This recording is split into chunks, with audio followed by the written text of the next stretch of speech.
प्यारे बच्चों, ये सबक नंबर 19 नारियल का दरख्त, हमने इसका कुछ हिस्सा पहले पढ़ चुके हैं। अब इसके आगे का हिस्सा पढ़े, आप ध्यान से सुनिए और इसे समझिए। नाजू, अब्बा नारियल को खोपरा भी कहते हैं। अब्बा: हाँ बेटी, खोपरा खाया भी जाता है और इसका तेल भी निकाला जाता है। खोपरे का तेल बहुत काम की चीज है। इससे तरह तरह की मिठाइयाँ बनती है। कुछ लोग इसे घी के बजाय खाना पकाने में इस्तेमाल करते हैं। खोपरे का तेल सर में लगाने और साबुन बनाने के काम भी आता है। नाजू, अब्बा नारियल तो बड़े काम की चीज है।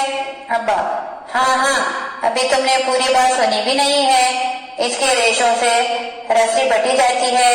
इस रस्सी को काथा कहते हैं। काथे से पायदान और चार पाया बुनी जाती है। नाजू: और अब्बा, इसके मौल से पानी निकालने के डोंगे भी तो बनाए जाते हैं। अब्बा: हाँ नाजू, ये तुमने खूब कहा। नारियल की हर चीज काम में आती है, इसलिए तो इसे सोने का दरख्त कहते हैं।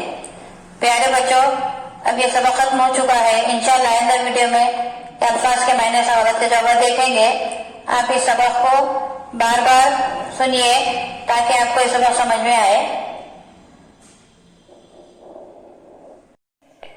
प्यारे बच्चों, इस वीडियो को ज्यादा से ज्यादा देखिए ताकि आपको समझ में आए।